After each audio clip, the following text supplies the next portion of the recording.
All right, we are going to find the square root to this irrational number, or at least estimate it to the nearest point.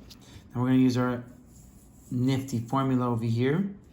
A is always going to be our start number, and B is always going to be our closest perfect square. Now, perfect squares are the result of two numbers multiplying with themselves, like two whole numbers, like 7 times 7, that would be 49, so 49 is a perfect square. So, the two perfect squares that are closest to 74 would be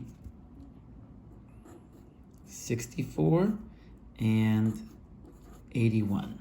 Okay, if you know your square roots, then this will probably be obvious, right? So which one of these is closest? That's 10 away, and that one's 7 away. So this one's the closest one.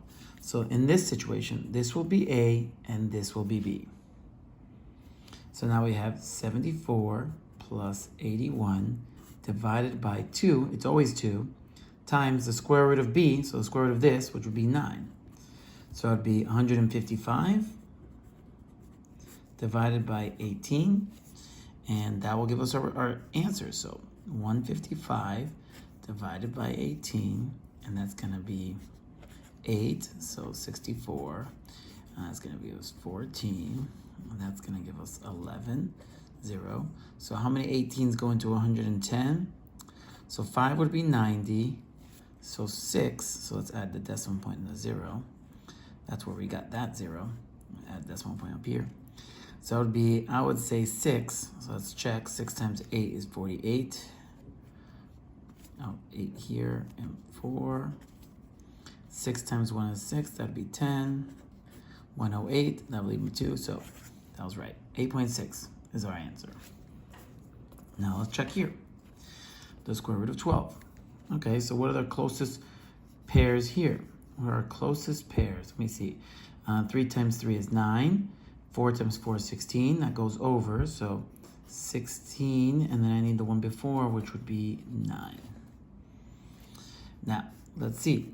So A is going to be this one for sure. And then B is going to be the closest one, which would be the 9. So that would be B. So 12 plus 9 divided by 2 times 3. So that's going to be 21 divided by 6. So now we do 21 divided by 6. We're definitely going to add a dot, and we're definitely going to add a 0. So a dot's going to end up right here. How many 6s go into 2s? None. How many 6s go into 21? 3. That's going to be 18. Subtract. We're going to get 3. Bring down the 0. That's going to be 5. Our answer is 3.5. Okay. Now let's scroll down here. Here we go. So our next section is on cube roots. Cube roots will have this fancy little 3. You see how square roots do not. Okay, so when there's a 3 here, it's saying this, there's a number times itself again, that will make 64. So all of these boxes have to be filled with the same number. Now, each one of these is always going to have a clue. The clue in this one is that it's even. So these numbers have to be even. So you can check even numbers. 2 times 2 times 2, that'll make 8. No. 3 times 3 times 3, why am I checking odd numbers? 4 times 4 is 16. 16 times 4 equals 64. So the answer for this is 4.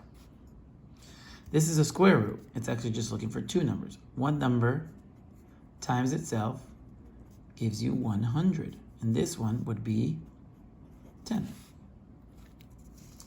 This is a square root again. You can tell because there's no number there. So what number times itself makes 49? 7. This one, it has a 3 there, so it's what number times itself again would give you 8. And it's an even number for sure. See how this one was an odd number? So that's an odd number. Even number, even number, even number, even number. So this one's going to be an even number as well. So let's check 2. 2 times 2 is 4. 4 times 2 is 8. Yep, this answer is 2. All right, now let's check here. Okay, so now we're going to start here. Now we're solving equations that have exponents. Okay, so the opposite of c squared, because I have to leave c all by itself, okay, would mean that I have to do the opposite of what's happening. So the square root. So square root of this side, that would get rid of that. So you're left with c. Whenever you do the opposite of something, it vanishes. So if I add 3 and subtract 3, they cancel each other out. If I multiply by 3 and divide by 3, it cancels it out. So now, but whatever you do to one side, you have to do to the other. So what's the square root of 36? What number times itself makes 36? The answer is 6. Okay, let's try this over here. So what's the opposite of cubed? That would be the cube root. So seeing as though you did the opposite, they canceled, and I'm left with just x. But whatever you do to one side, you have to do the other. So what's the cube root of 27? What number times itself again makes 27? It's got to be an odd number. So it's not 1. Let's check 3. 3 times 3 is 9. 9 times 3, 27. The answer is 3. Scroll up here. So we have x to the third equals negative 64. Now, I should have gone over these because in these you have all possible solutions. I should have written all possible solutions. So 6 is a possible answer, but also negative 6 is a possible answer. So you're going to write this sign here, plus and minus 6, because you don't know which one it is. What do I mean? Negative 6 times negative 6 actually equals positive 36. And so does 6 times 6. That also equals positive 36. So it could be any of these two answers. Okay, so this is looking for all possible solutions. So that's why you write it like that. Okay? This one only has one solution. Cubes always have one solution. Okay? These can have two solutions or no solutions at all. So here we go. So this one has a solution. Okay? If this was a square root, the negative would be impossible. So it would have no solution. But this is a cube root. We're looking for what number times itself again makes 64. Or negative 64. So negative 4 times negative 4 times negative 4 will give you negative 64. So the answer for this one is negative 4. Okay?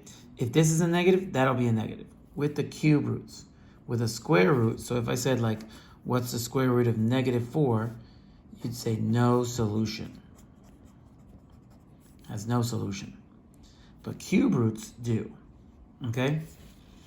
So what's the cube root of this? How would you leave this if it didn't have an actual answer? Oh, you would just leave it like that. So you would just solve it. You'd do this on this side, which would cancel it. And then when you did it on this side, it didn't have an answer, you just bring it down. And that would be your end result. And that's it.